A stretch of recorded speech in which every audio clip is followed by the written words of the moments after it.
Hello everyone, welcome to Exampur. I hope you are doing well. So आप सभी का स्वागत है इस सेशन में, जहां हम लोग बात करने वाले सांसद टीबी और पीआईबी के रिलेटेड जो भी आपके इश्यूज होते हैं, जो भी करंट इश्यूज, वो आपसे जितने भी टॉपिक्स आपके यूपी से रिलेवेंट है वो आपके टॉपिक बात करने वाले, ठीक है। तो आई होप कि आप सभी तक मेरी आवाज पहुंच पहुंच रही होगी। और ये जो सेशन है बेसिकली आपके यूपीएससी सीएसी जो आप तैयारी कर रहे हैं उससे रिलेवेंट होगा। दूसरी बात ये है कि ये यूपीएससी प्रीलिम्स की बात करें चाहे मेंस की बात है, इवन की इंटरव्यू की बात करें जो कि भी होने वाला है, जो कि रिजल्ट अब आएगा मेंस का, ठीक है। तो उसके लिए भी ये जो सेशन इंपॉर्टेंट होने वाला है, और हम लोग यहाँ बहुत कम टाइम में बहुत अच्छे करंट अफेयर्स कवर करने वाले, बहुत कम टाइम में क्वालिटी कंटेंट और प्लस कम टाइम में हम लोग एक ज्यादा कवरेज हम लोग कर लेंगे, यानी कि कम इनपुट कम आउटपुट आपका ज्यादा होने वाला है, ठीक है। चलिए तो स्टार्ट करते हैं आज का सेशन, और बिना टाइम वेस्ट किए। और आप सभी से ये रिक्वेस्ट है कि इस सेशन को थोड़ा अपने फ्रेंड सर्कल में शेयर भी करेंगे, ठीक है। चलिए तो स्टार्ट करते हैं आज का पहला सेशन, जो कि आपके यूपीएससी के लिए रिलेवेंट है। और पहला सेशन जो है ना बेसिकली आपका ये टर्म आप जब देख रहे होंगे कि नियो बुद्धिज्म, नियो जो बुद्धिज्म है, नियो बुद्धिज्म यानी कि इसका हम एक अलग, न्यू मतलब नया बोल सकते हैं ना, न्यू मतलब नया बोल सकते हैं, ठीक है। बाकी बुद्धिज्म तो आपको मालूम है बुद्धिज्म क्या होता है। एक न्यू बुद्धिज्म ये क्या होता है, जैसे आपने न्यू का वर्ड जो है ना, आपने इसके पहले भी सुना होगा, थोड़ा सा याद दिलाना चाहते हैं। अगर आप हिस्ट्री कहीं ना कहीं आप पढ़े होंगे, एंशिएंट हिस्ट्री, तो आप उसमें कहीं ना कहीं स्टोन एज के टाइम में आप ये चीज पढ़े होंगे कि palaeolithic age, mesolithic lithic age और neolithic age. Neolithic age, neo मतलब नया है ना, इसमें आप बोल सकते हैं चीजें थोड़ी अपडेट्स में है, चीजें थोड़ी सी बेस्ट एंड बेटर फॉर्मेट में है, थोड़ी सी नया है, थोड़ा इनोवेशन है, थोड़ा सब कुछ जो बदला बदला सा है, और थोड़ा सा शार्प एंड बेस्ट बोल सकते हैं। तो नियो बुद्धिज्म मतलब ये बोल सकते हैं कि बुद्धिज्म एक टाइम में जब ओरिजिन होके आया, ठीक है, अगेंस्ट ब्राह्मणिज्म के अगेंस्ट में, ठीक है, वेदास के अगेंस्ट में जब ये बुद्धिज्म जब निकल के आया, ठीक है। लेकिन धीरे धीरे क्या होता है कि बुद्धिज्म अपना जो वर्चस्व है ओवर द टाइम ये कम होना स्टार्ट हो जाता है। और उसी के अगेंस्ट में उसी के इसके लिए न्यू बुद्धिज्म जो वर्ड है टर्म से ओरिजिन किया गया। अब ये जो न्यू बुद्धिज्म है, एक डेट डिसाइड किया गया जिस डेट में ये चीजें सेलिब्रेट की जाती है। आप बोलेंगे कुछ डेट होता है, हाँ डेट होता है। अभी आप सभी लोग मालूम है कि अभी दिवाली दीपावली भी आने वाली है, और जो दुर्गा पूजा है ये भी मतलब एंड अभी हाल ही फिलहाल हुआ है। तो हम लोग जो 10 होता है, दसवीं होता है, ठीक है, हम लोग जिसे प्रेम से बोलते हैं विजयदशमी, है ना। तो विजयदशमी जो कि आप इसे जानते हैं, विजयदशमी को हम लोग ये मानते हैं कि ये जो डेट है आपका, विजयदशमी जो डेट है, विजयदशमी, विजय दशमी जो दिन होता है, इसी दिन को इसी दिन को हम मानते हैं क्या, न्यू बुद्धिज्म। तो विजयदशमी जो आपका ये जो नाम है, जो दिन है, इसी दिन को हम लोग हर विजयदशमी के दिन को मानते हैं न्यू बुद्धिज्म। आई होप कि आपने अभी तक बहुत सारे दुर्गा पूजा ये मना चुके होंगे। विजयदशमी आपके लिए कुछ नया नहीं होगा, आप लोग हर साल मनाते आते होंगे। लेकिन कहीं ना कहीं आप ये टर्म को इस चीज से रिलेट नहीं कर पा रहे होंगे। और यही चीज यूपी से तलाश करता है कि सिंपल चीज में जो चीजें लोगों की डेली लाइफ में है, वहां से क्वेश्चन लोग पूछते हैं, वहां से पूछते कुछ इस ट्रिकी बना के पूछते हैं ताकि आपको थोड़ा कंफ्यूज कर सके। तो वो ट्रिकी के लिए हम आपके साथ में, ताकि हम वो ट्रिकीनेस को हम पकड़ के आप तक पहुंचा सके, और आप भी वो अपना जो एनालिटिकल जो माइंड है वो अपना लगा सके। तो विजयदशमी के दिन ये मनाते हैं। सबसे पहली बात ये है कि ये जो नियो बुद्धिज्म है, ये दिन को हम लोग बोलते हैं कि एक कन्वर्जन डे। कन्वर्जन डे मतलब कि जो लोग बुद्धिज्म है, या फिर जो लोग हम ये कह सकते हैं, just a second, just a second.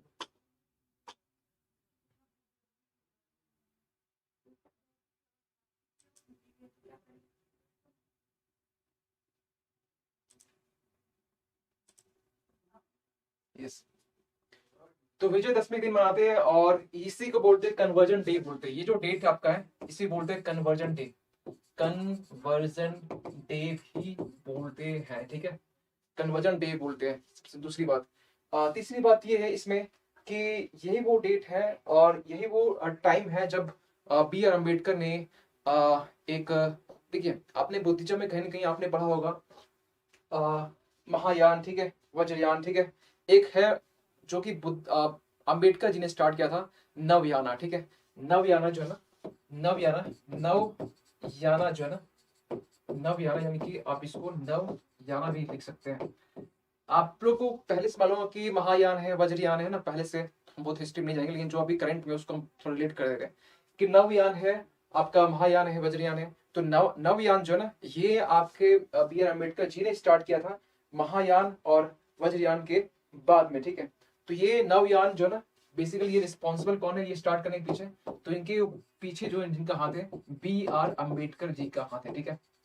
Ambedkar ji का हाथ है, क्योंकि इस दिन इन्होंने आह्वान किया था कि आप वेदास के अगेंस्ट में जो ब्राह्मणिज्म जो हम बोलते हैं, ब्राह्मण जो वेदास के टाइम में जो ब्राह्मणिज्म के एक डोमिनेंस था, उनका जो वर्चस्व था, और एक चार जो कैटेगरी में जो वर्ण सिस्टम जो डिवाइड किया गया था, आपको मालूम है कि सबसे जो लास्ट वर्ण सिस्टम में शूद्र आता है, वही शूद्र के हक के लिए, एक इक्वालिटी के लिए बी आर अम्बेडकर जी ने एक आह्वान किया। और यही वो डेट था जिस टाइम में जो अम्बेडकर जी ने ये आपका ये एक्सेप्ट किया। और ये नवयान जो है ना, बेसिकली एक जैसे महायान और वज्रयान की तरह ये भी है, लेकिन इसमें थोड़ा सा मॉडिफिकेशन है। थोड़ा मॉडिफिकेशन ये है कि आपको चलना इक्वालिटी की तरफ में। जो अनटचेबिलिटी की जो बात करती है आर्टिकल 17, उसके अगेंस्ट में आपको चलना है। मतलब अनटचेबिलिटी जो कि अबोलिश करने की बात की जाती है, हमें फंडामेंटलाइज दी गई है। तो कहीं ना कहीं ये भी चीजें कहीं ना कहीं यहाँ पर एसोसिएटेड है। पर दूसरी बात, अब एक चीज और, एक चीज यहाँ पे एक पॉइंट जो कि आप ये सोच सकते हैं कि जब बी आर अम्बेडकर जी ने, जब, क्योंकि वो हिंदू थे शुरुआत में, अब बाद में वो उन्होंने जब बुद्धिज्म को एक्सेप्ट किया, तो उस टाइम में एक मोंक थे। वो मोंक यानी एक मोंक यानी साधु बोल सकते हैं, ठीक है। वो मोंक जो है ना, मोंक चंद्रमणि, ठीक है, चंद्रमणि आप बोल सकते हैं, मोंक चंद्रमणि, ठीक है, चंद्रमणि, मोंक चंद्रमणि जो है ना, एक साधु बोल सकते हैं, ज्ञानी बोल सकते हैं, ठीक है। मोंक चंद्रमणि, इन्होंने इनके अंडर में, इनके देख रेख में जो अंबेडकर थे, इन्होंने ब्राह्मणिज्म से और जो बुद्धिज्म उन्होंने एक्सेप्ट किया। तो कुछ ये नाम इंपॉर्टेंट है, क्योंकि प्रीलिम्स के लिए हो जाता है कि कुछ चीजें इंपॉर्टेंट, इसलिए हमें लगा कि कुछ चीजें आपको बतानी चाहिए। आपसे यूपीएससी बहुत घुमा, कुछ जितना अभी बताया ना, आपसे ऊपर यूपीएससी नहीं जाएगी, इसके ऊपर नहीं जाएगी।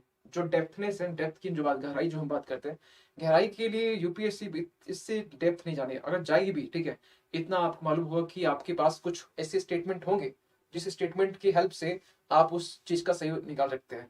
तभी तो हम लोग बोलते हैं एलिमिनेशन टेक्निक का यूज करते हैं। आप जितना पढ़े, इनपुट किए, उस इनपुट को आप आउटपुट में कन्वर्ट करने के लिए आप एलिमिनेशन टेक्निक को यूज करते हैं, ठीक है। तो चंद्रमणि हो गया, जो कि ये चीज है। एक सवाल ये भी आता है कि पूरे इंडिया की हम बात करें, पूरे इंडिया में जो बुद्धिज्म को मानने वाले जो फॉलोअर्स है, वो कितने परसेंटेज में है? तो एक परसेंटेज हो सकता है कि कभी कभी आपसे मतलब स्टेटमेंट पूछ दिया जाए कि ये आपके 5% के, 5 मतलब टोटल पॉपुलेशन के 5% है। तो मे भी आपको लगता हो कि ये 5% तो बहुत कम है, हो सकता है, ठीक है, लेकिन ये बात गलत है, 1% से भी कम है। इनकी जो पॉपुलेशन है, बुद्धिज्म की जो पॉपुलेशन, वो 1% से भी कम है। कितना? 0.70%, 0.70 यानी कि 1% से भी कम, ठीक है। तो इनकी जो पॉपुलेशन है, इनकी जो जनसंख्या हम बोल सकते हैं, जनसंख्या हम बोल सकते हैं, पूरे भारत में जितनी जनसंख्या है, उस जनसंख्या का 0.70% है। और एक आश्चर्यजनक बात यह है कि उसमें से जो नवयाना है, नवयाना जो है, नवयाना को मानने वाले लोग, नवयाना क्या है? एक फिलोसफी बोल सकते हैं कि एक विचार है जिसको लोग मानते हैं, जिसको लोग ग्रहण करते हैं, जिसको लोग एक्सेप्ट करते हैं। तो नवयाना जो कि बी आर अम्बेडकर जी भी मानते हैं। अब बोलिए सर इसमें इससे क्या चीज है?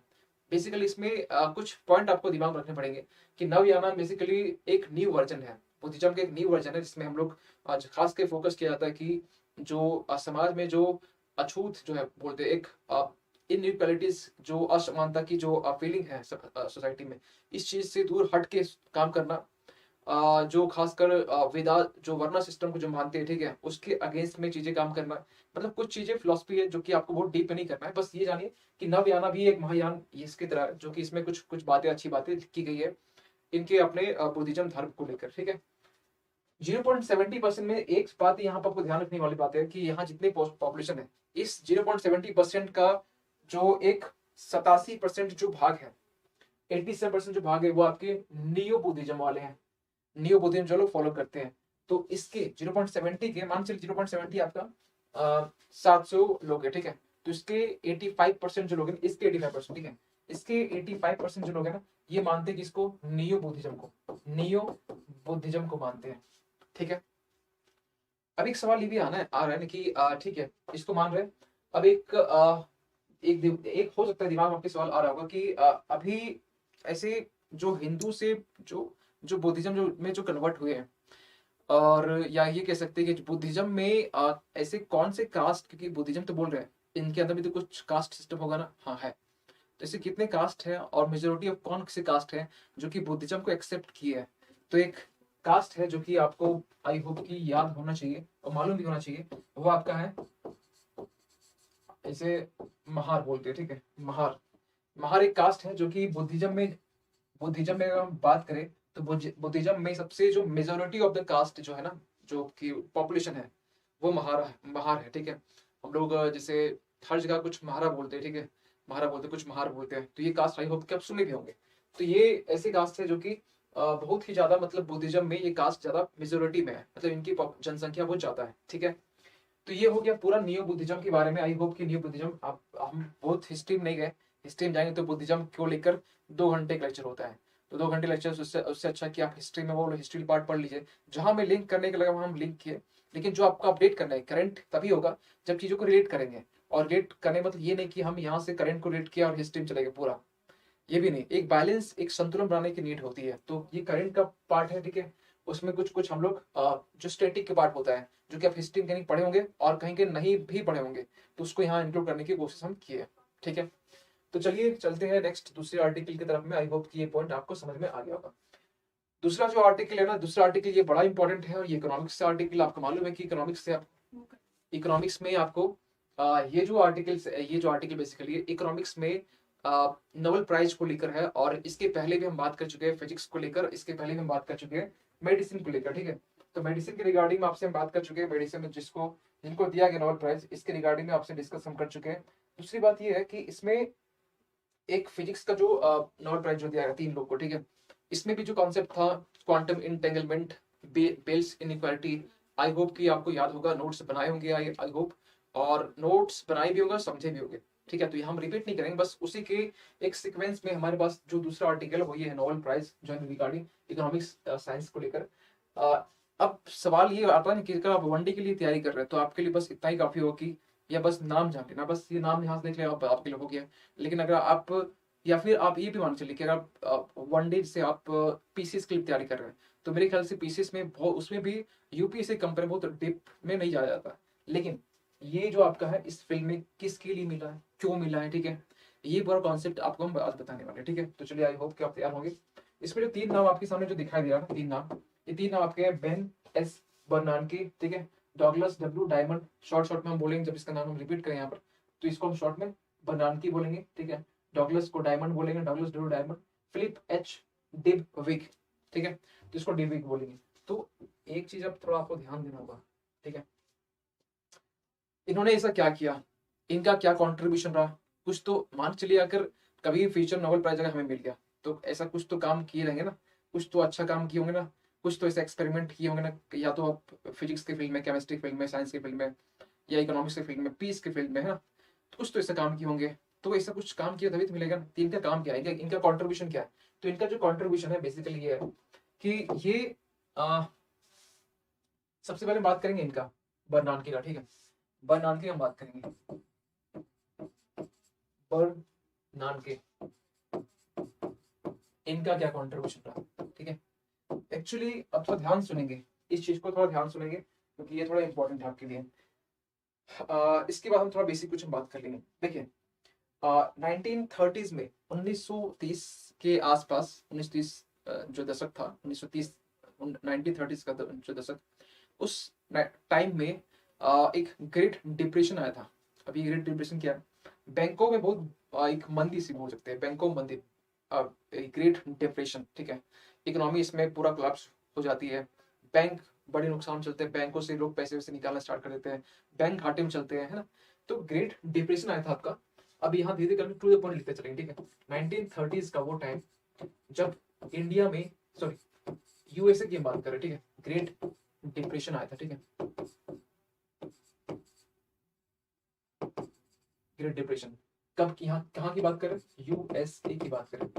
तो बर्नानकी बेसिकली पता है कौन थे, ये आपके यूएसए के फेडरल बैंक, जैसे इंडिया में आरबीआई है ना, तो आरबीआई से आपको मालूम है सेंट्रल बैंक है, उसी तरीके से जो आपका यूएसए का जो सेंट्रल बैंक है, यूएसए सेंट्रल बैंक में ये कभी आपके हेड रह चुके हैं, ठीक है, गवर्नर जो बोलते हैं ना, तो ये रह चुके हैं। तो उस टाइम में वो थे जिस टाइम में ये चीजें हुई थी। और ये फाइनली 1983 के आसपास में अपने एक कुछ पेपर्स, कुछ आर्टिकल्स वो रिलीज किए। वो आर्टिकल जब रिलीज किया गया, आज के टाइम में उसे एक पहचान मिली, एक रिकग्निशन मिला, और उसके बाद उसे नोबेल प्राइज दिया गया। इतना ही है? नहीं, इतना नहीं है। ये तो आपको शॉर्ट में बताया। 1930s में जब ग्रेट डिप्रेशन आया, यानी कि वहां बैंकों की हालत इतनी खराब हो चुकी थी कि वहां पर बैंक नुकसान चल रहे थे। बैंक, देखिए, अगर आप और हम बैंक को पैसे जमा करते हैं तो एक उम्मीद करते हैं कि चलो यार, कम से कम वहां मेरे पैसे सेफ है ना। आप सेफ सिक्योर फील करते हैं कि चलो वहां पर लोग देख लेंगे, बैंक वाले भागेंगे नहीं। लेकिन वो कंडीशन ऐसा था 1930s का कि बैंक बहुत नुकसान चल रहे थे, इकोनॉमी बहुत डाउनफॉल थी, बड़ा बुरी स्थिति थी उस टाइम में। तो उस टाइम में हुआ क्या कि 1930s के बाद में इन्होंने जब ये चीजें हुई तो 1983 के आसपास में उन्होंने एक पेपर रिलीज किया। उसमें पेपर में लिखा हुआ था, उस आर्टिकल्स में लिखा हुआ था कि ये बैंक फेलियर नहीं था। ये बैंक फेलियर नहीं था। उन्होंने एक से, अभी मान चलिए अभी आप आर्टिकल पढ़ते होंगे द हिंदू में, या मान नहीं भी पढ़ते होंगे द हिंदू, या किसी में नहीं पढ़ते होंगे, फिर भी आज के टाइम में जो आर्टिकल पब्लिश होते हैं, चाहे आप हिंदी मीडियम के पढ़ रहे हो चाहे इंग्लिश मीडियम के, तो अगर आप किसी में पढ़ रहे हो तो कहीं ना कहीं कुछ आर्टिकल्स, कुछ ऑथर के ऐसे कुछ लाइन होते हैं, कुछ साइंटिफिक ऐसे लाइन होते हैं, जो लाइन कहीं ना कहीं उसे लगता होगा कि यार ये लाइन लिख देते, ठीक। लेकिन बाद में वही जाकर 10 से 20 साल के बाद जब लोग उसी लाइन को एनालाइज करते हैं कि यार ये लाइन जो लिखा हुआ था वो सही निकला, है ना, वो लाइन जो निकला लिखा हुआ था वो सही निकला, वो सही था, वो ऐसे लिख दिया लेकिन वो सही निकला। उसी तरीके से 1983 में जब उन्होंने एक आर्टिकल पब्लिश किया, उस आर्टिकल में ये लिखा हुआ था कि बैंक फेलियर ये नहीं था। उन्होंने ग्रेट डिप्रेशन को यहाँ पर ये बोला कि ये बैंक फेलियर नहीं था, ठीक है, ये बैंक जो ये बैंक फेलियर नहीं था, ठीक है, बैंक फेलियर ये नहीं था, ठीक है, क्रॉस किए। तो लोग सवाल करना स्टार्ट किए, तो ये फिर क्या था? तो इन्होंने यहाँ पर उस आर्टिकल्स में लिखा था कि बैंक फेलियर की जगह पर आप यहाँ पर ये बोलिए कि यहाँ पर जो सरकार है थी, यहाँ पर जो सरकार जो थी, सरकार सरकार यहाँ पर एक्टिव नहीं थी, सरकार ने कोई कदम नहीं उठाया। तो सरकार के यहाँ पर बोल सकते हैं, यहाँ का सरकार, इस जगह पर सरकार ने किसी कोई तरह का कदम नहीं उठाया, क्रॉस कर दिया। तो क्रॉस का मतलब यहाँ पर चीजें नहीं हुई, ठीक है। तो आप जब नोट्स बनाएंगे तो आप यहाँ पर पूरा को एक बार आप मेरी बात मान के देखिएगा। जब नोट्स बनाइए, शॉर्ट बनाइए, जहां पर लगता है आपको क्रॉस करने, हम क्रॉस क्यों बोल रहे हैं, क्योंकि आप वन नहीं हम बोल रहे, ठीक है, नहीं, ऊपर में जब लिखे बैंक फेलियर नहीं हुआ था, सरकार कदम नहीं उठाई थी, तो इसमें फायदा पता क्या होगा, आप ये करके देखिएगा। रिवीजन जब करते ना, आप एक चीज पढ़ लिए, एक रिवीजन करने मन नहीं करता, इच्छा नहीं करते, आपके बात समझते हैं, तो आपको वो रिवीजन करने की इच्छा होगी आपको, ये एक प्लस पॉइंट है, ठीक है। सरकार ने यहाँ पर कदम नहीं उठाए, ये उन्होंने बताया कि ये मुख्य रीजन था, इसको बताया गया कि ये जो था ये मुख्य रीजन था, ये मुख्य रीजन था, ठीक है, मुख्य कारण था। आप खुद सोचिए, ये 1983 में एक आर्टिकल पब्लिश होता है। उस आर्टिकल में उन्होंने ये लिख दिया कि ये बैंक का फेलियर नहीं था जो 1930 में हुआ, ये बैंकों का फेलियर नहीं था, ये फेल था कि सरकार यहाँ पर इनएक्टिव थी, सरकार ने कुछ नहीं किया यहाँ पर, ठीक है। अब ये चीजें सही साबित हुई, क्यों? इन्होंने जो लिखा था, जो उस समय लिखा था, उन्होंने जब ये बैंक फेलियर जब हुआ उसके बाद से सरकार ने ही ये स्टेप लिया, यूएसए की जो गवर्नमेंट थी, प्रेसिडेंट वहां की गवर्नमेंट ने ही स्टेप लिया कि बैंकों का थोड़ा सा एम्पावर करना चाहिए, है ना, उसे सशक्तिकरण जो बोल सकते हैं, एम्पावरमेंट, वो करना चाहिए। और यही हुआ, उसके बाद बैंक अपने ट्रैक में आ चुकी थी। अब ये आज के टाइम में ये रेलेवेंट है, जो बोलते हैं जो चीजें रेलेवेंट है उसी के नाम होता है। बहुत लोग कुछ ना कुछ बातें बोल के निकल गए, है ना, लेकिन अगले साल फिर कुछ और होगा नोबेल प्राइज में, कुछ ऐसी बातें जो कि कुछ किसी ने 10-20 साल, अब नियंत्रथाल के बारे में 20-21 साल पहले चीजें हो गए थे, लेकिन आज उसे मिला है। तो उसी तरीके से जो बैंक की इसके, आप सोचिए 83 में बोला गया, कितना साल हो गया ये, मतलब समझ रहे, मेरे जन्म से कितना पहले की बात है, आपके जन्म से कितना पहले बात है उस समय, और आज हम लोग पढ़ रहे हैं, आज हम इसे पढ़ा भी रहे हैं। तो यहाँ पर मैं कहना चाहते हैं कि मुख्य जो रीजन था आपका ये था। अब इसी चीज को आगे जाकर जो देखिए, एक वर्ड आता है बैंक्स रन, यानी कि बैंक से मतलब यह क्या हुआ कि उसमें जब ये लगता है कि जो पब्लिक है वो बैंकों की तरफ आ रही है, किस लिए, अपने डिपॉजिट को निकालने के लिए, अपने पैसे जो जमा रखे हैं उसको निकालने के लिए, जब ये चीजें हो रही है, जब ये चीज होता है तो उसको बोलते हैं बैंक रन। तो बैंक रन की भी जो घटना उसमें हुई थी, देखिए क्या होगा ना, आप यहाँ भी देखिए ना, पीएनबी जो बैंक है, यहाँ पर जो से विजय माल्या है जो भी यहाँ पर, ठीक है, तो यहाँ से लोग लोन लेते हैं और निकल जाते हैं। अब यहाँ पर सबसे एक बड़ा प्रॉब्लम फेस कौन करता है? जो आम जो जनता है, जो पब्लिक को फेस करती है। ये पब्लिक, उनके पास लास्ट चांस क्या होता है? उनके पास लास्ट चांस ये होता है कि आप जाओ बैंक में और बैंकों के पैसे निकाल लो, ताकि मेरे पास सेफ रहेगा। बैंकों के पास तो अब सेफ नहीं रहा, नहीं। वो लोन देके बैंक खुद बोल देगा भाई मैं आप पैसे दे नहीं सकते। जिनके छोटे मोटे अकाउंट रखे हुए, जैसे मान चलिए 5 लाख तक, ठीक है, बैंक कभी जिम्मेवारी लेती है कि आपके 5 लाख तक है तो आपको मिल जाएगा, 5 से ऊपर है तो आपको नहीं मिलेगा, 10 है तो 5 मिलेगा, 15 है तो 5 मिलेगा, 5 है तो 5 मिलेगा। तो बैंकों में 5 लाख तक जमा करना ये सेफ माना जाता है, ठीक है। सेफ तो सब कुछ है, ठीक है, लेकिन अभी बैंक, ये हम बता रहे हैं कि बैंकों में उस समय हुआ क्या था। अभी ऐसे कोई स्थिति नहीं कि बैंक इससे फेलियर होगा। इंडिया में बहुत स्ट्रॉन्ग कंडीशन। तो ये कुछ रहा, ये कुछ कंडीशन अभी जो हमने बात की है। तो इन्होंने एक टर्म यहाँ पे ये इजाद किया, deposit insurance, deposit insurance provisions, deposit insurance provisions. सरकार ये इंश्योर करे, सरकार ये कम से कम एक आश्वासन दे कि यस, कि एक होता है ना, जब चीजें सरकार के हाथ में होती है ना, जैसे मान चलिए कि आपको ये लग रहा है कि सरकार अगर बैंकों को थोड़ा सा मतलब फाइनेंशियल एड प्रोवाइड कर दे, थोड़ा सा फाइनेंशियल एड या हेल्प प्रोवाइड कर दे, जब भी क्राइसिस ऐसे हो या फिर कुछ ऐसे फाइनेंशियल क्राइसिस या फिर ग्रेटर डिप्रेशन कुछ कंडीशन हो, तो उस टाइम में अगर सरकार यहाँ पर थोड़ा सपोर्ट करे तो बैंक फेलियर होंगे नहीं। इनका ये कहना था। तो इन्होंने एक लाइन में एक बोला, ठीक है, इन्होंने एक लाइन में बोला कि यहाँ पर क्या करने की नीड है। तो यहाँ पर करने की नीड है, मतलब ये हम बता रहे आगे की राह बोल रहे हैं। जिन्होंने इन्होंने ये जो सजेस्ट किया, इन्होंने क्या बोला, ठीक है, इन्होंने क्या कहा, ठीक है, कहा क्या, इन्होंने ये कहा कि यहाँ पर चाहिए bank, sorry, deposit, deposit insurance, deposit, deposit insurance, यानी कि जो जो डिपॉजिट, जो बीमा बोलते हैं, इंश्योरेंस, इंश्योरेंस यानी कि इसको आप बीमा बोल सकते हैं, ठीक है, बीमा के प्रोविजंस होने चाहिए, ठीक है, कि ऐसे कुछ प्रोविजंस होने चाहिए, ऐसे कुछ प्रोविजंस होने चाहिए डिपॉजिट इंश्योरेंस के, यानी कि जो भी लोग डिपॉजिट किए हैं सरकार से गारंटी ले ले, बैंक कहीं फेलियर होंगे नहीं। होता क्या है कि बैंक में जब लोग पैसे निकाल भाग जाते हैं तो बैंक थोड़ी दिवालिया कंडीशन हो जाती है, ठीक है। और इस टाइम में सपोज कीजिए आप और हम जैसे लोग, अगर सभी लोग पैसे निकालना स्टार्ट कर दे बैंकों से, तो बैंक के पास तो और पैसे कमी हो जाएगी ना, तो बैंक रन कैसे होगा? तो वहां पर देखिए आप बोलेंगे सर इसमें नुकसान क्या हो रहा है? अगर बैंकों से पैसे, अगर वो जो निकालने वाला था वो निकाल के तो भाग गया, ठीक है, और आप और हम जैसे लोग भी जाएंगे इस डर से कि बैंकों के पास तब तो पैसे वहां से लोग निकाल के भाग रहे हैं, विजय माल्या से लोग भाग रहे हैं, ठीक है, नीरव मोदी, तो आप और हम जैसे लोग वहां से निकालते हैं, तो ये एक समस्या क्रिएट हो सकती है कि ऐसे टाइम में अगर वो बैंक, उसके पास जो भी पैसे होंगे, ठीक है, वो पैसे को क्या करेगा, वो किसी को लोन देगा, इससे फर्दर कुछ उससे बेनिफिट होगा, कुछ प्रॉफिट होगा, तो वो प्रॉफिट फिर वो बैंक को कहीं सपोर्ट करेगा, ठीक है, और हम लोग उसी पैसे को निकाल लेंगे, अपने पास रख लेंगे, तो बैंकों का जो नींव है, जो उनकी जो जड़ें हैं, वो जड़ें तो कट जाएगी ना। इसीलिए यहाँ पर ये बोला जा रहा है कि सरकार को यहाँ पर अगर बीच में आना चाहिए, सरकार को यहाँ डिपॉजिट इंश्योरेंस, जो जमा जो बीमा बोलते हैं, वो यहाँ पर प्रोविजंस करने चाहिए, ताकि यहाँ पर जो बैंक है वो फेलियर हो ही ना। तो ये बोला कि ये बैंक फेलियर नहीं था, ये सरकार की एक नाकामी थी, सरकार की एक इनएक्टिव, एक बोल सकते हैं सरकार की एक आ, की तरफ से कोई कदम नहीं था, जिसके कारण ये डिप्रेशन आया था, ग्रेट डिप्रेशन यूएसए में। और उन्होंने जो वर्ड बोला कि डिपॉजिट इंश्योरेंस के रिगार्डिंग ये होना चाहिए, सरकार के बीच में आ जाए तो बैंक कभी फेलियर होगा नहीं, इन्होंने ये रास्ता बताया। इनकी तरफ से एक सोल्यूशन ये निकला कि बैंक कभी भी फेल हो नहीं सकता है अगर सरकार इसके साथ में, सरकार इंश्योरेंस करवा देती है। सरकार इंश्योरेंस मतलब ये हुआ कि आप जो भी पैसे जमा कर रहे हैं उसका एक इंश्योरेंस कि हाँ आपको पैसे मिल जाएंगे, तो कभी नहीं होगा ये, क्योंकि लोगों के पास ये इंश्योरिटी होगा कि यार यार अब तो हो गया नहीं, ठीक है, अब क्या दिक्कत है, 5 लाख तो 5 लाख तक अभी प्रोविजन है, लेकिन अगर सबको ये लग जाए कि यहाँ पैसे मिल जाएंगे, बैंक भले दिवालिया हो जाए, सरकार भी ये आश्वासन दे दे कि मिल जाएंगे सबको पैसे, तो यहाँ पर बैंक की जो दुर्गति जो बोल सकते हैं वो नहीं होगी कम से कम, ठीक है। आई होप कि यहाँ तक समझ में आ गया बात।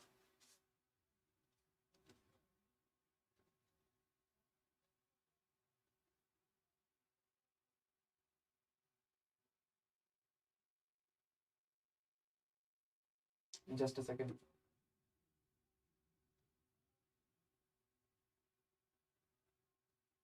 एक सेकंड।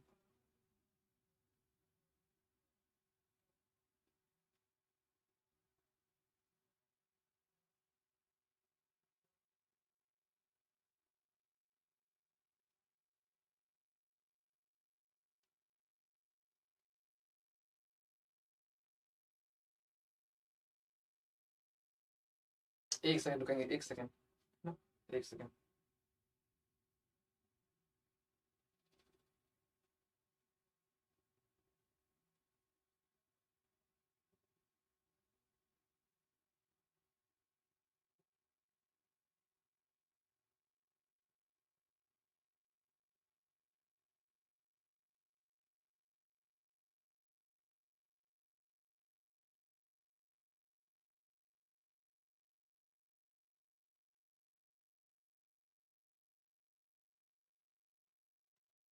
हाँ, ये हो गया सबसे पहले का, है ना, ये हो गया बनानके का। अब डायमंड और डिबविक का, इनका क्या कंट्रीब्यूशन रहा इसको देखिए। आई होप कि ये आप लिख लिए होंगे, ये आप अच्छे से लिख लिए होंगे। तो थोड़ा हम चलेंगे, थोड़ा हम आगे कुछ लिखना चाहेंगे, है ना। देखिए, डायमंड और डिबविक ने यहाँ पर ये कहा, इन्होंने भी कुछ अच्छी बातें की और इनकी अच्छी बातों को कहीं न कहीं रखा गया। 2008 की बात है, इनके टाइम में ये दोनों जो है ना, इनके टाइम में 2008 की बात है। 2008 में भी कहीं न कहीं आपको मालूम है कि एक फाइनेंशियल क्राइसिस आया था, है ना? फाइनेंशियल क्राइसिस एक आया था और ये फाइनेंशियल क्राइसिस में कहीं न कहीं बैंकों की जो बैंकों से लोग पैसे निकालना स्टार्ट कर दिए थे। बैंक की हालत बहुत खराब थी। आपको मालूम है कि यूएसए की हम बात कर रहे हैं ना? तो इस टाइम में ये दोनों जो इकोनॉमिस्ट जो बोल सकते हैं, इतिहासकार नहीं सॉरी क्या अर्थशास्त्री ये थे।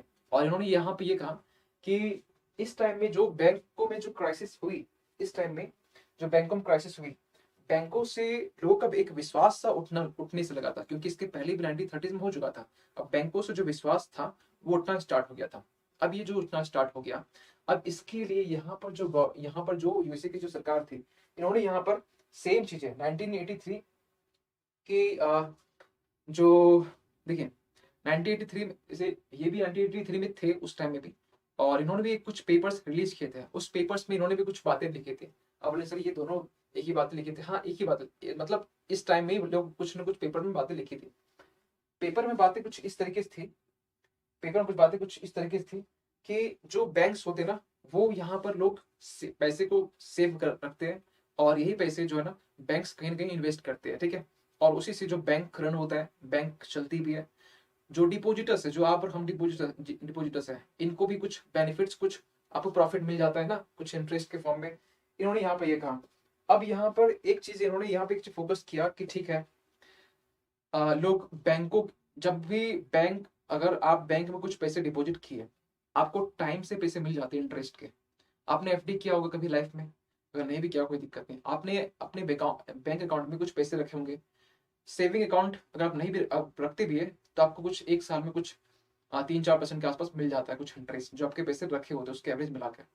एफडी किए होते तो आपको मान लीजिए 5%, 5 या 6% है, तो 5 से 6% आपको मिल जाता है। जैसे 1 लाख है तो 1 लाख में आपको एक साल में 6,000 रुपये मिल जाता है इंटरेस्ट। बैंक से मिल जाती है on the time, on the date, कोई डिले नहीं। लेकिन जब एक बोल सकते हैं कस्टमर है, जैसे आप और हम कस्टमर ये बैंकों के, तो उन्हें जब अपने डिपॉजिट्स का, जैसे उन्हें जब प्रिंसिपल, हम जो बात कर रहे हैं, ठीक है, प्रिंसिपल हमें वापस करने के, वो जब टाइम से कभी नहीं आता है, ठीक है, या कभी वो ऐसा भी तो करे कि मतलब जब हम लोग ये, हमें जब इंटरेस्ट टाइम से मिल जाता है, तो मेरे अंदर ये भी होना चाहिए कि एक ट्रस्ट वाला चीजें होनी चाहिए कि यस, हमें वो मिल जा रहा है, तो हमें भी थोड़ा बैंकों को टाइम देना चाहिए। बैंक अगर टाइम ले रहे हैं, क्योंकि बैंक भी कहीं ना कहीं प्रॉफिट कहीं दूसरे से ले रहे हैं, दूसरे मतलब कहीं इन्वेस्ट करते थे तभी वहां से लेते हैं। तो अगर बैंक वहां से ले रहे हैं तो थोड़ा हमें भी टाइम देना चाहिए। तो बैंक, हमें भी एक ट्रस्ट बिल्ड करने की नीड है। ट्रस्ट बिल्ड होगा तभी ये चीजें आगे बढ़ पाएगी। तो इसी को बोला गया कि एक मेच्योरिटी ट्रांसफॉर्मेशन, ठीक है, एक मेच्योरिटी ट्रांसफॉर्मेशन, एक वर्ड यहाँ बोला गया। इन दोनों ने एक वर्ड निकाला, मेच्योरिटी ट्रांसफॉर्मेशन। इसका मतलब क्या हुआ? मेच्योर क्या हुआ? एक मेच्योर होना, ठीक है, मतलब एक अच्छा, एक बुद्धि का बोल सकते हैं कि मतलब समझदार इंसान शॉर्ट में, ठीक है, हिंदी में। तो मेच्योरिटी ट्रांसफर मतलब क्या हुआ कि आप अगर बैंक में ट्रस्ट कर रहे हैं, बैंक आपको अपने टाइम पे डिपॉजिट जो इंटरेस्ट वो पैसे वापस कर रही है, तो आपको भी थोड़ा सब्र रखना चाहिए कि आपके पैसे अगर है वहां पर, तो टाइम आने पर वो मिल जाएगा, है ना। तो ये ट्रस्ट कब आएगा? ट्रस्ट कब करना है? जब बैंक जब क्राइसिस में हो। जब क्राइसिस में नहीं होता है तो आपके मिल जाते हैं, ठीक है, जो भी इंटरेस्ट। लेकिन जब क्राइसिस में हो, अगर आपको नहीं मिलते हैं, तो एक ट्रस्ट आपके अंदर भी होना चाहिए, एक मेच्योरिटी होना चाहिए। अब ये जो मेच्योरिटी है, ये बैंक और कस्टमर के बीच में होना चाहिए। और इसी चीज को बोला गया मेच्योरिटी ट्रांसफॉर्मेशन। तो एक वर्ड ही बस इसके लिख रहे हैं, ठीक है, इसके लिख रहे हैं बस, maturity transformation. Transformation, maturity transformation, ठीक है। ये होना चाहिए किसके बीच में, तो एक कस्टमर बीच में, एक बैंक के बीच में, है ना, कि मेच्योरिटी ट्रांसफर कि हमें, अगर हम हमें वो टाइम से इंटरेस्ट दे रहे हैं तो कभी मुश्किल घड़ी में अगर वो नहीं दे पा रहे हैं, ठीक है, तो हमें ये समझने की नीड है, ये बोला गया। तो ये चीजें कहीं कहीं थोड़ी फिलोसफिकल लग रही है कि यार ये इकोनॉमिक्स की क्या क्या बातें आ गई। तो ये बातें की जा रही है कि ट्रस्ट बिल्ड करने की, एक जो ट्रस्ट जो गैप है इसके बीच में, ठीक है। तो अभी के टाइम में ये बोला जा रहा है कि जो मॉडर्न बैंक रेगुलेशन है, जो आज के आधुनिक जो बैंक है, इसके जो रेगुलेशन की जो बात करते हैं, ये मॉडर्न बैंक रेगुलेशन बेसिकली जो बेस्ड होना चाहिए, जो आधारित होनी चाहिए, ये मेच्योरिटी ट्रांसफॉर्मेशन के ऊपर बेस्ड होनी चाहिए। अब ये जो वर्ड की वर्ड है इसको आप लिख लीजिए, क्योंकि ये ऐसे वर्ड, एक पता नहीं इकोनॉमिक्स में क्वेश्चन एक इतना ही टर्म पूछते हैं कि ये वर्ड किससे संबंधित है। मान लीजिए कि आप हिंदी से पूछा गया, ठीक है, अब इसका हिंदी बड़ा अजीब सा होगा। अब हिंदी अगर लिखा भी होगा तो आप इंग्लिश देख लीजिए, आप इंग्लिश से भी लिख लीजिए, कोई दिक्कत नहीं है। तो आप इसका हिंदी साइड में सर्च कर ढूंढ के लिख सकते हैं। तो आप, क्योंकि आपके जब पेपर मिलता है ना, इंग्लिश हिंदी दोनों होता है, तो आप देख लीजिएगा सर ने ये तो वर्ड बताया था, लिखा भी था, तो आप वहां सब लिख सकते हैं अच्छा ऐसे कुछ बात, क्योंकि हम हिंदी सारा कुछ बोल रहे हैं। तो मेच्योरिटी ट्रांसफॉर्मेशन, ये चीजें आपको देखने को मिला, मतलब ये चीजें यहाँ से निकल के एक वर्ड आई, और ये कहा गया कि जो आधुनिक जो बैंक है, ये आपके ये जो रेगुलेशन जो होनी चाहिए वो मेच्योरिटी ट्रांसफॉर्मेशन के बेस पे होनी चाहिए, ठीक है। ये चीजें निकल के आई, ठीक है। आई होप कि यहाँ तक चीजें आपको समझ में आ गई होगी। आगे चलते हैं, आगे चलते हैं इसमें, और आई होप कि ये पॉइंट पूरा आपको समझ में आ गया होगा, लेकिन थोड़ा सा और बताना चाहते हैं कि इकोनॉमिक्स की हम बात कर रहे थे, इकोनॉमिक्स में जो आपको मिला है, इकोनॉमिक्स में सबसे पहला जो नोबेल प्राइज जो देना स्टार्ट हुआ, ये कुछ फैक्ट आप समझ लीजिए, तो जो कि आपके एग्जाम में काम आ सकता है। 1969 में सबसे पहला, ठीक है, फर्स्ट इकोनॉमिक्स के लिए दिया गया नोबेल प्राइज, ठीक है। इसमें कुछ क्या प्राइज मिलते हैं, हाँ प्राइज मिलते हैं, कुछ पैसे मिलते हैं, कितने मिलते हैं, लगभग 7.31, ठीक है, यानी 7 करोड़ के आसपास ये मिलते हैं। ये क्या रुपीज में मिलते हैं, नहीं रुपीज में, ये स्वेडिश मिलते हैं। ये स्वेडिश जो करेंसी है, स्वेडिश क्रोनोर, ठीक है, ये आपका स्वेडिश में कितना हो गया, 10 मिलियन हो गया, ठीक है। 10 मिलियन जो है ना, यानी 10 मिलियन, 10 मिलियन अगर इसमें हम जोड़ लेते हैं तो ये आपका स्वेडिश मिलता है, ठीक है, स्वेडिश करेंसी, और उसको बोलते क्या, क्रोनोर, ठीक है, करेंसी है जिसे हम लोग रुपया बोलते हैं, उसका क्रोनोर, ठीक है। तो ये आपका इसके लिए है, ठीक है।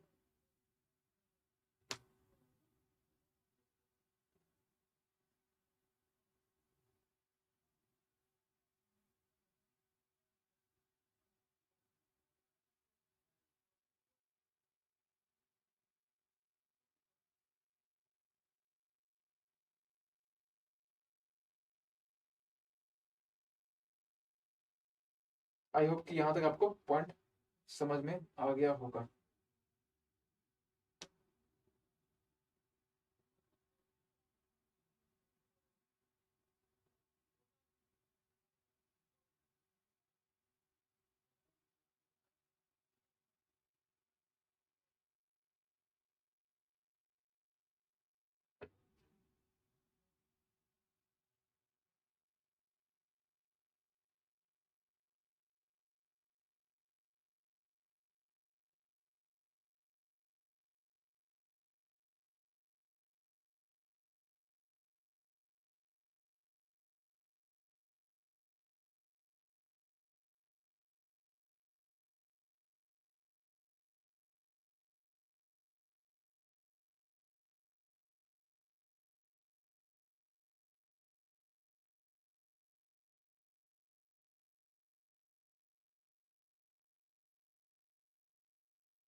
एक सेकेंड।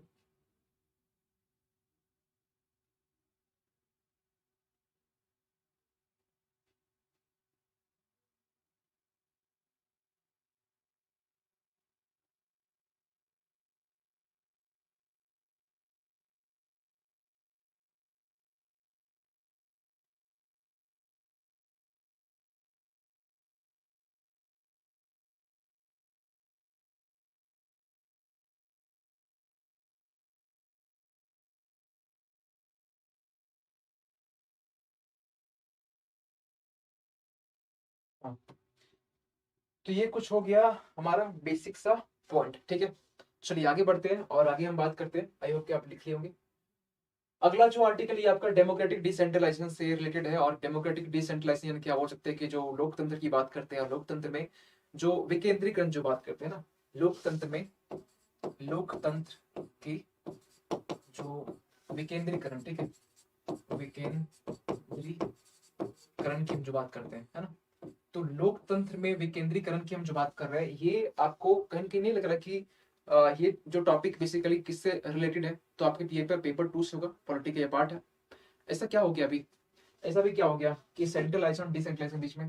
देखिए ये जो कहानी है ना, ये कहानी बहुत पुरानी है। अब सर ये कहानी पुरानी है, क्या पुरानी है, ठीक है, तो अच्छे से बताओ। अभी डेटा आंकड़े ये कहते हैं कि जो विकेंद्रीकरण है, यानी कि हमारे पास आज के टाइम में 73rd संविधान का संशोधन जब हुआ था, पंचायती राज सिस्टम हमारे पास में है, हमारे पास म्यूनिसिपैलिटीज है जो 74th में आया था संविधान के संशोधन में।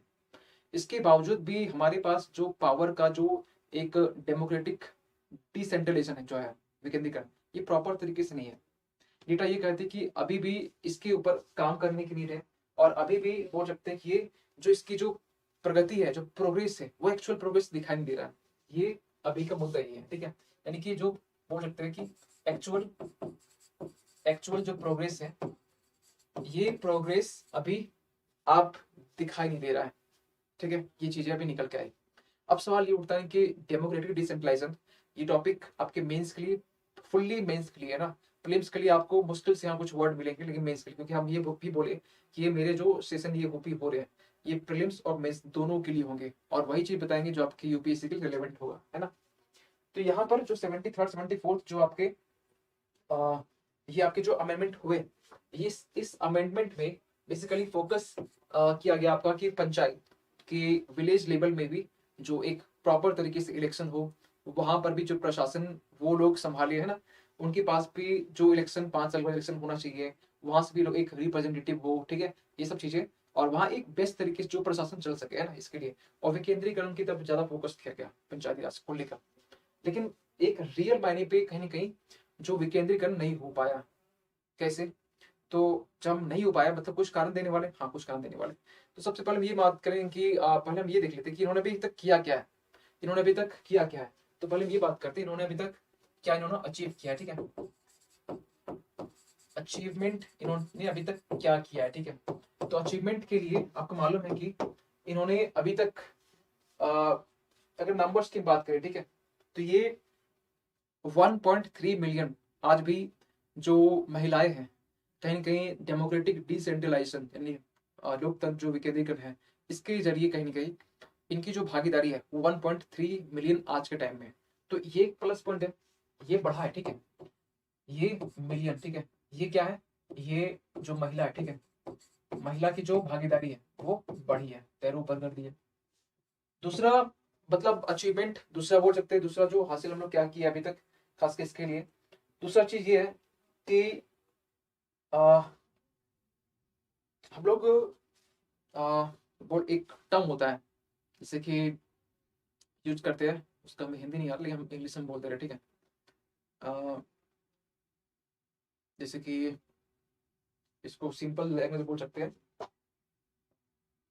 जैसे जो लोकल लेवल है ना, लोकल लेवल, आज भी लोकल लेवल, और अगर हम लोग बात करें दूसरे कंट्री की लोकल लेवल, लोकल जो गवर्नमेंट है, ग्राम पंचायत, अगर कंपेयर करें तो कहीं ना कहीं इंडिया की हम बात करें तो इंडिया उसके कंपेयर में अधिक तेजी से वो कहीं ना कहीं प्रोग्रेस किया, प्रगति किया। तो एक चीज हम यहाँ लिखना चाह रहे हैं कि जो विकास बोल सकते हैं, विकास, ठीक है, विकास ये तेजी से हुआ है, ठीक है, लेकिन विकास तेजी से हुआ है, लेकिन हम ये भी नहीं कह रहे कि विकास अभी कहीं के बाकी है।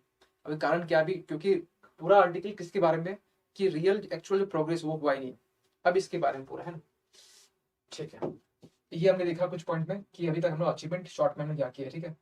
थोड़ा हम और बात कर लेते इसके बारे में कि इसमें क्या कारण है, क्या कारण है कि अभी तक हम लोग अचीव नहीं कर पाए, है ना, कुछ तो रीजन होगा, कुछ तो कारण होगा कि जो हम लोग अभी तक अचीव नहीं कर पाए। यस, हाँ, बहुत सारे ऐसे कारण है। जैसे कि एक कारण तो ये है कि प्रॉपर तरीके से फंड नहीं मिल पाता है उन्हें, उसे प्रॉपर तरीके से जो पैसे मिल नहीं पाते टाइम टू टाइम, तो एक फंड की कमी है, एक फंड की कमी हो जाती है। दूसरा ये कि जो चुनाव है, चुनाव टाइम से हो नहीं पाते, क्योंकि आपने देखा हो कि झारखंड और अभी कुछ ऐसे स्टेट थे जहां पर जो 5 साल बाद जो चुनाव होने वाले हैं वो 5 साल में हो नहीं रहा है, थोड़ा डिले हो जा रहा है। तो ये चुनाव टाइम से होंगे नहीं, तो वहाँ के जो प्रशासन, वहाँ की जो भी वहाँ की जो रिप्रेजेंटेटिव है, जो मुखिया वार्ड्स के रूप में, ठीक है, उन्हें ये चीज फीलिंग नहीं आया कि यार हमें, मेरे पास भी कुछ पावर है कि नहीं है, ठीक है, इलेक्शन हो नहीं रहे हैं। तो ये चीज फीलिंग उनके पास आए, उन्हें ये फीलिंग आने के लिए, उन्हें जब ये नहीं आएगा तो उसे कहाँ से फीलिंग आएगा कि मेरे पास, हमारे देश में डेमोक्रेटिक डिसेंट्रलाइजेशन है, तब ये भी तो नहीं आएगा ना। इसके लिए चुनाव टाइम से होने चाहिए, ठीक है। जो लोकल जो गवर्नमेंट है, जो ग्राम पंचायत की जो बात करते हैं, ग्राम पंचायत में जो भी इंफ्रास्ट्रक्चर, जो बिल्डिंग्स है, जो ग्राम पंचायत की जो अपनी जो बिल्डिंग्स होती है, ठीक है, तो वो भी बिल्डिंग प्रॉपर तरीके से होती नहीं है, ठीक है। जब ये अपनी उसकी बिल्डिंग प्रॉपर तरीके से नहीं होगी, उनकी जो इंफ्रास्ट्रक्चर है ये भी नहीं होगी, तो इंफ्रास्ट्रक्चर जो है ना, इंफ्रास्ट्रक्चर, ये भी एरो नीचे, ये भी नहीं है इनके पास में। मतलब ये सब कुछ कारण बता रहे कि ये कारण है, ठीक है। इनकी जो रोल की बात करते हैं, इनकी रोल की हम बात करें, इनकी जो रोल है, इनकी रोल भी मतलब नहीं के बराबर है। ये सब, ये बस सिर्फ जो राज्य सरकार होती है, जो केंद्र सरकार होती है, उसके जो प्रोग्राम होते हैं, योजना होती है, उसको बस इम्प्लीमेंट करते हैं। इसके पास में जो कानून बनाने की जो पावर है इनके पास नहीं है। तो ये भी थोड़ा बहुत हम लोग बोल सकते हैं कि कानून बनाने की पावर ऐसे नहीं, पार्लियामेंट के पास सब कुछ है, कुछ कुछ थोड़ी सी पावर हमें दे देना चाहिए, हमें पंचायती राज को, म्यूनसिपैलिटीज को, है ना। तो रोल को लेकर भी कहीं ना कहीं क्वेश्चन मार्क उठते हैं। इसके बाद हम ये देखते हैं कि लोकल लेवल में कुछ ऐसे मतलब जो लोग भी चुनाव लड़ना स्टार्ट कर देते हैं, जो जिनका एक रुतबा होता है, भले वो पढ़े लिखे नहीं होते हैं, उन्हें कोई इंटरेस्ट नहीं है, लेकिन उन्हें पैसे से इंटरेस्ट है। उसे बस ग्राम पंचायत में चुनाव इसलिए लड़ना है क्योंकि उसे पैसे में इंटरेस्ट है। आज के टाइम में भी लोग देखेंगे कि चुनाव के लिए उसे लोगों की हेल्प करने, सर्विस सेवा करने कोई इंटरेस्ट नहीं है, लेकिन उसे ये इंटरेस्ट है कि हमें चुनाव लड़ना है। क्यों? क्योंकि वहां से कुछ पैसे वो दबा सके, है ना, और उसके लिए पैसे इन्वेस्ट भी करते हैं। अब सोचिए कि वो चुनाव लड़ने के लिए वो दूसरों को पैसे दे रहे हैं, और दूसरों को पैसे दे तो रहे हैं, ठीक है, उसके बाद वो इसलिए दे रहे हैं कि वो चुनाव जीत सके।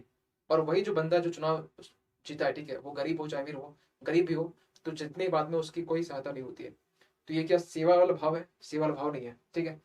तो रोल हम बोल सकते हैं, प्लस एक बोल सकते हैं कि करप्शन, ठीक है, करप्शन, तो करप्शन भी देखने को मिलता है। तो ये सब कुछ कुछ कारण है कि आज भी जो हमारा जो लोकतंत्र है, विकेंद्रीकरण की जो बात करते हैं, आज इसकी जो प्रोग्रेस की जो बात करते हैं, प्रगति की जो बात करते हैं, वो प्रॉपर तरीके से नहीं हो पाया।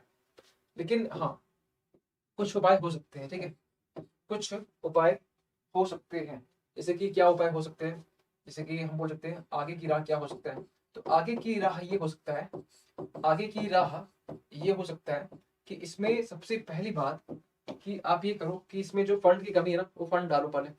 तो हम 3F की बात करते हैं। 3F क्या होता है? 3F का मतलब हो गया फंड, हो गया F से 3 मतलब 3F, एक F से फंड हो गया, फंक्शन हो गया, क्या फंक्शन है, फंक्शनरीज हो गया, कौन फंक्शन यानी कौन उसमें फंक्शन करने वाला है।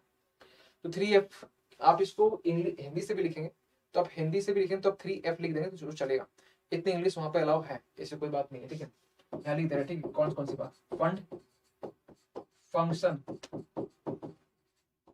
And functionaries.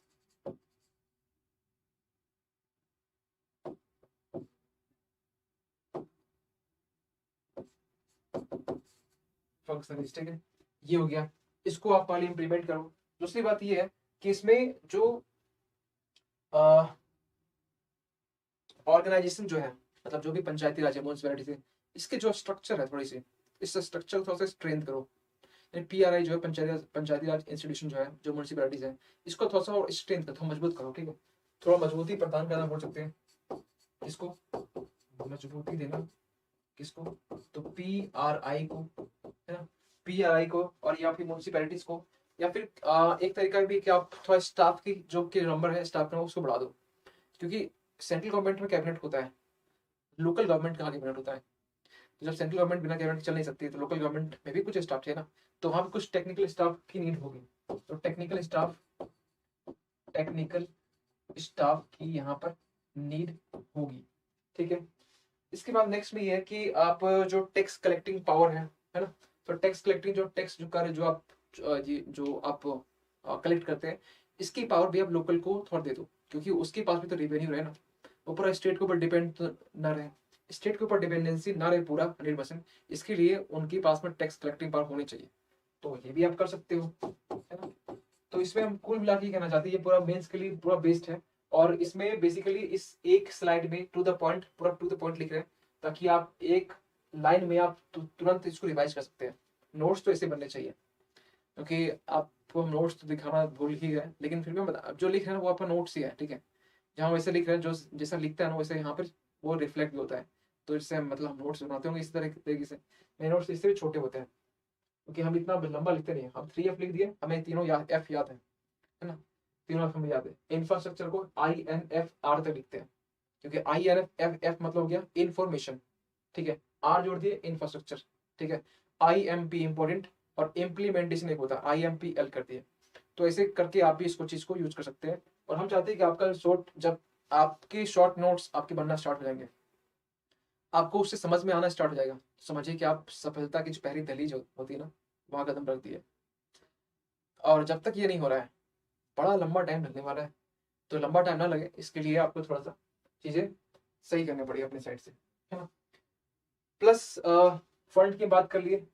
लास्ट में हम ये कहना चाहते हैं इसमें एंड में, कि आप इसमें जो ऑडिटिंग होती है ना, ऑडिट, यानी कि ऑडिट को क्या बोलते हैं हम लोग, जैसे मान चले कि सरकार, केंद्र सरकार या राज्य सरकार कुछ पैसे दी फंड के फॉर्म में लोकल गवर्नमेंट को, अब वो पैसे खर्च करने के लिए कि आप वहाँ यहाँ से जो टॉयलेट है वो टॉयलेट को बनाओ, है ना।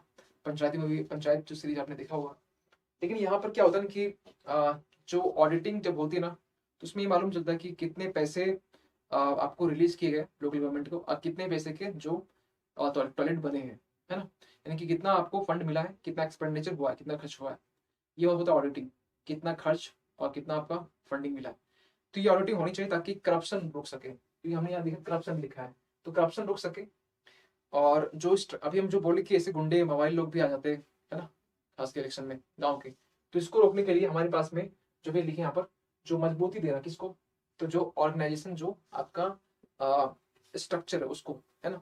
तो ये आपका हो गया इसके रिगार्डिंग ये पूरा आर्टिकल। आई होप कि ये पूरी आर्टिकल आपको समझ में आई होगी।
तो आई होप कि यहाँ तक आपको समझ में आ गया होगा। चलिए आगे बढ़ते हैं। आगे जो आर्टिकल ये आपका इंडियन फॉरेन सर्विस से लेकर IFS डे से लेकर है। तो IFS डे हम लोग सेलिब्रेट करते हैं, हर साल हम लोग करते हैं, ठीक है। और हर साल जब करते हैं तो एक डेट डिसाइड किया गया, वो डेट आपका कौन सा है, 9 अक्टूबर, है ना। 9 अक्टूबर को हम लोग हर साल ये सेलिब्रेट करते हैं। तो 9 अक्टूबर जो है ना, ये डेट है जो कि हम लोग मनाते हैं क्या, IFS डे। और आप जो भी तैयारी कर रहे हैं UPSC सिविल सर्विस की, तो उसमें भी एक पोस्ट है IFS का, इंडियन फॉरेन सर्विस का, जो कि आपका ऑल इंडिया सर्विस में नहीं आता है। ऑल इंडिया सर्विस में 3 ही सर्विस आते हैं, एक IAS, एक IPS, एक IFS, लेकिन एफ वाला फॉरेन नहीं है, ये फॉरेस्ट वाला है। तो लोग यहाँ कंफ्यूज होते हैं। अगर ऑप्शन ये मिल जाए ना, तो आप भी ये गलती कर देंगे, है ना। आपसे भी गलती हो सकता है। तो इंडियन फॉरेन सर्विस और फॉरेस्ट सर्विस दोनों में अंतर है। एक आपका ऑल इंडिया सर्विस में आता है।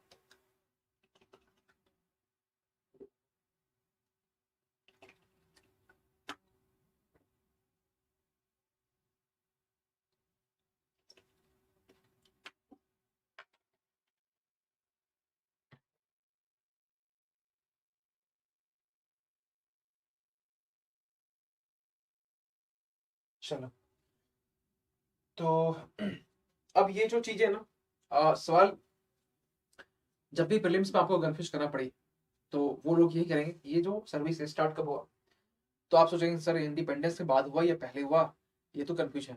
तो आप हमेशा लगे इसके पहले हुआ, कितना 9 अक्टूबर था, और 1946 ये वो डेट था जब ये स्टार्ट हुआ। दूसरी बात है ना, तो जो कि प्रीलिम्स के लिए आपके आपके लिए इंपॉर्टेंट है। अब यहाँ से जो टॉपिक हम कर रहे हैं ये आपके पूरा प्रीलिम्स के लिए होगा। तो कुछ कुछ आर्टिकल्स जो कि प्रीलिम्स पर ही बेस्ड होते हैं, है ना, और कुछ ऐसे आर्टिकल जो करंट अफेयर्स इशू जो कि मेंस के लिए होते हैं। इसके पहले हमने जो देखा वो मेंस के लिए है, अभी जो है वो करंट प्रीलिम्स के लिए, ओनली प्रीलिम्स के लिए, ठीक है। इसके बाद एक सवाल ये आता है कि इंडियन फॉरेन सर्विस में को लेकर आप अगर चाहेंगे तो जैसे मान लीजिए आप आईएफएस बन गया, ठीक है, यूपीएससी निकाल के आईएफएस बन गया, है ना, ये तो आपको कौन कौन से पोस्ट आपको मिल सकते हैं, ये आप सोचते होंगे कि एम्बेसी में ही हमें काम करना पड़ेगा एम्बेसडर के फॉर्म रूप में, ठीक है, या कौंसल के फॉर्म में, कौंसल को बोलते हैं, या फिर आप यूएन के परमानेंट मेंबर ही बन सकते हैं, मतलब और सॉरी यूएन में जो होता है ना असेंबली यूएनजीए का, उसमें हर एक कंट्री से एक रिप्रेजेंटेटिव होता है। तो ये आईएफएस ही होता है। पिछले आपने साल देखा होगा एक फीमेल थी, बहुत कम एज की, है ना, वो मतलब कुछ स्टेटमेंट पाकिस्तान के अगेंस्ट में दी और बड़ा पॉपुलर हुआ था, मतलब बहुत कम एज की वो थी। तो वो भी आप बन सकते हैं। तो क्या क्या बन सकते हैं थोड़ा इसको आप लिख लीजिए, है ना, क्योंकि ये आपके लिए इंपॉर्टेंट हो सकता है। एम्बेसडर बन सकते हैं, एम्बेसडर बन सकते हैं आप, हाई कमिश्नर, ठीक है, हाई कमिश्नर बन सकते हैं, हाई कमिश्नर, हाई कमिश्नर बन सकते हैं। इसके बाद आप इसी में बन सकते हैं कि जो आपका क्या वो बोलते हैं कौंसिल जनरल, जनरल, ठीक है, GENERL जनरल, ये ठीक है। इसके बाद इसमें आप लिख सकते हैं कि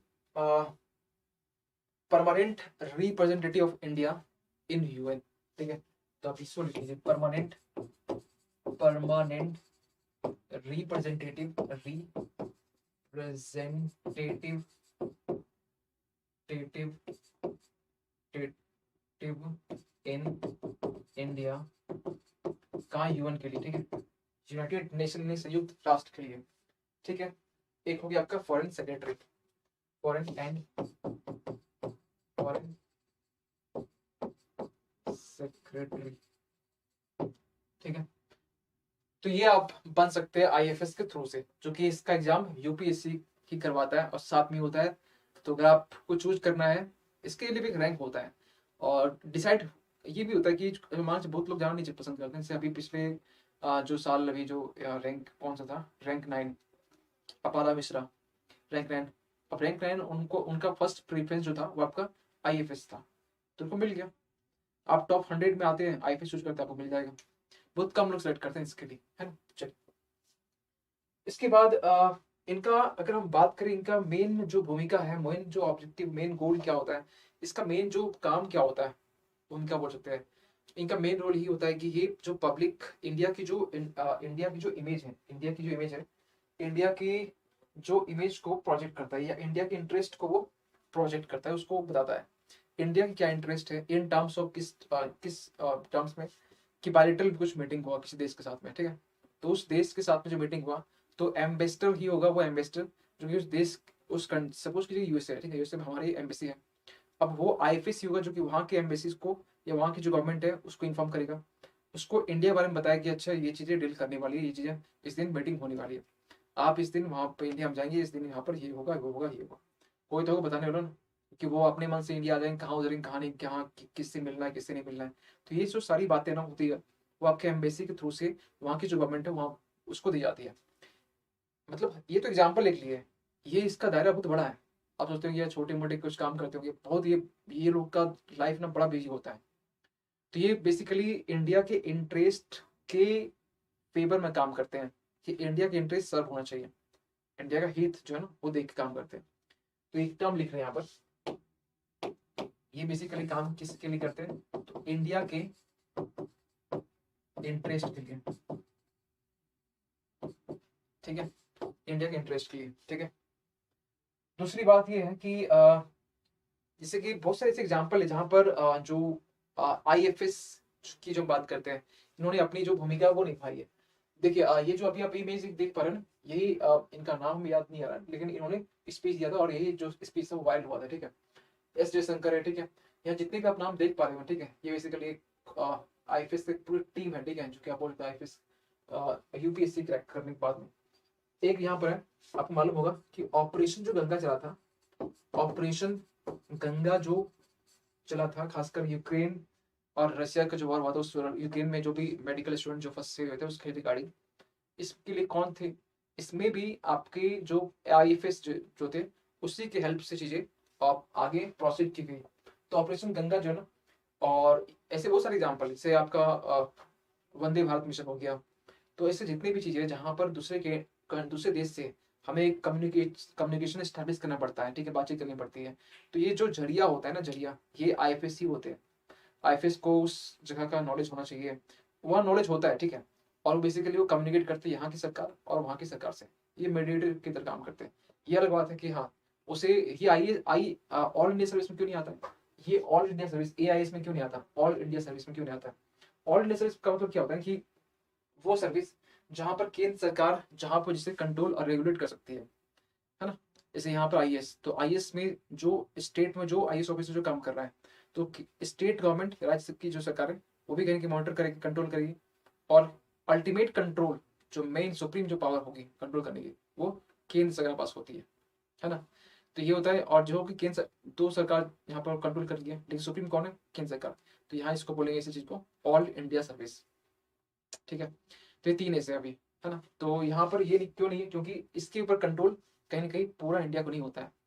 जहाँ पर वो काम कर रहे हैं, जहाँ जिस कंट्री में है बेसिक फॉर्म में, वहां पर भी उसका उसके अकॉर्डिंग भी चलना पड़ता है, ऐसा नहीं कि अपने मन से किए जा रहे हैं, ठीक है।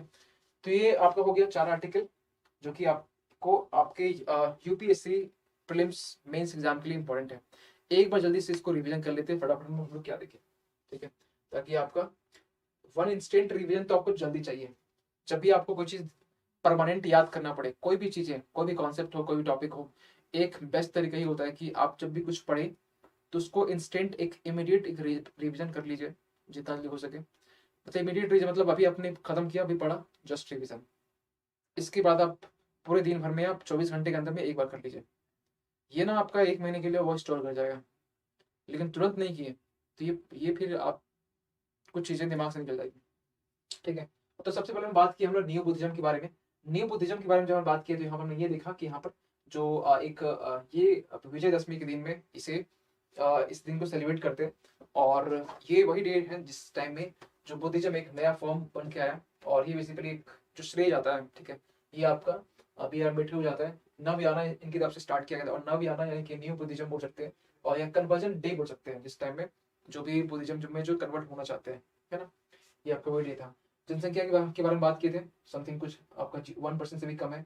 Plus B are Ambedkar ji ने इन्हें नवयान स्टार्ट किया। महायान वज्रयान भी इसके अलावा भी है जो कि पहले चलता आ रहा है।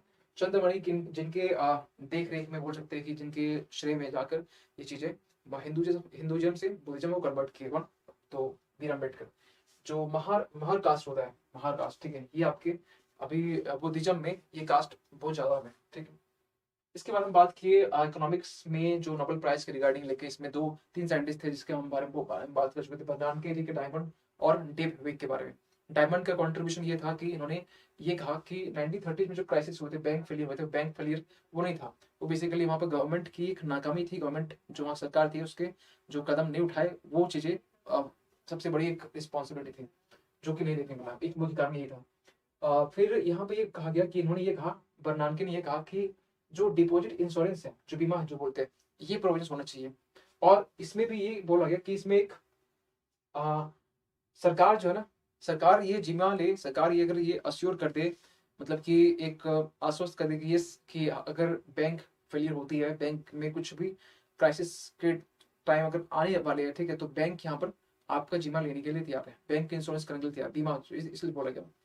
दोनों साइंटिस्ट ने यहाँ पे ये कहा कि मेच्योरिटी ट्रांसफॉर्मेशन है कि बैंक अगर आपको times to time interest payment कर देती है तो आप बैंक के ऊपर थोड़ा ट्रस्ट कीजिए। बैंक अगर फेल होती है, बैंक कभी अगर दिवालिया हो जाती है कभी, क्योंकि रिसेंटली आपने देखा होगा येस बैंक के बारे में। येस बैंक में आपने देखा होगा कि येस बैंक में जब थोड़ी सी उसकी हालत खराब थी, रिसेंटली हम बात कर रहे हैं, ठीक है, ये आर्टिकल हम डिस्कस भी किए होंगे इंग्लिश वाले में।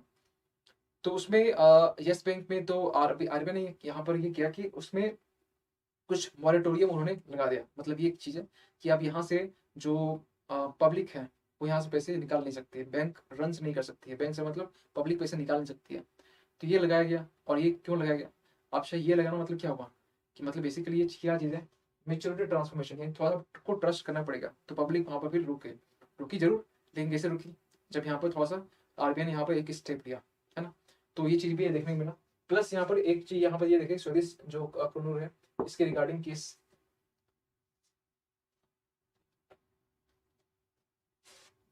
ठीक। तो ये भी हम लोग यहाँ देखें। इसके बाद यहाँ पर फिर देखें हम लोग कि डेमोक्रेटिक डिसेंट्रलाइजेशन के बारे में देखें कि यहाँ पर क्या अचीवमेंट अभी हम लोग कर चुके हैं, क्या कारण है, क्या आगे की राह हुई, ठीक है। फिर हम देखें आईएफएस के बारे में, जो कि आपको ये जानने की नीड थी, ठीक है। चलिए आगे हम थोड़ा सा बात कर लेते हैं। और आई होप कि आपको मालूम होना चाहिए कि अ, अभी तक जितने भी लोग एप्लीकेशन डाउनलोड नहीं किए हैं उसके लिए कुछ बात ये है कि प्ले स्टोर में जाएंगे, एप्लीकेशन आप डाउनलोड कर सकते हैं यहाँ से, अपने नाम को रजिस्टर करेंगे और इसके बाद जो भी फीचर्स एग्जाम्पल आपको प्रोवाइड कर रहा है आप इस फीचर्स को अवेल कर सकते हैं। चाहे बात करें अनलिमिटेड क्विज की बात करें, प्रैक्टिस की बात करें, और फ्री प्रीवियस क्वेश्चन की बात करें, solve papers, all India scholarship test की बात करें, या फिर आपका फ्री पीडीएफ की बात करें, या स्ट्रक्चर पीडीएफ पेड कोर्स की बात करें, जॉब सर्च की बात करें। फिर भी कुछ प्रॉब्लम्स होती है तो आप इस नंबर पे कॉल कर सकते हैं। अगर इस नंबर पर कॉल अगर बाई चांस नहीं लगता है तो आप इस नंबर पे व्हाट्सअप कर सकते हैं, नीचे वाले नंबर पे। हमारी टीम आपसे जल्दी से कॉन्टेक्ट कर लेगी, ठीक है। और आई होप कि आपको सेशन अच्छा लगा हो। सेशन अच्छा लगा हो तो आप बिल्कुल एक अच्छा फीडबैक देंगे कमेंट में। और उसके अकॉर्डिंग हम आपको मतलब चीज़ें, मतलब जो भी आपका फीडबैक होगा आप बिल्कुल दीजिएगा। आपके फीडबैक को देखते हुए अपने आप को इम्प्लीमेंट करेंगे जहाँ में सही लगेगा, ठीक है। चलिए थैंक यू सो मच, मिलते हैं अगले दिन अगली क्लास में। Thank you so much.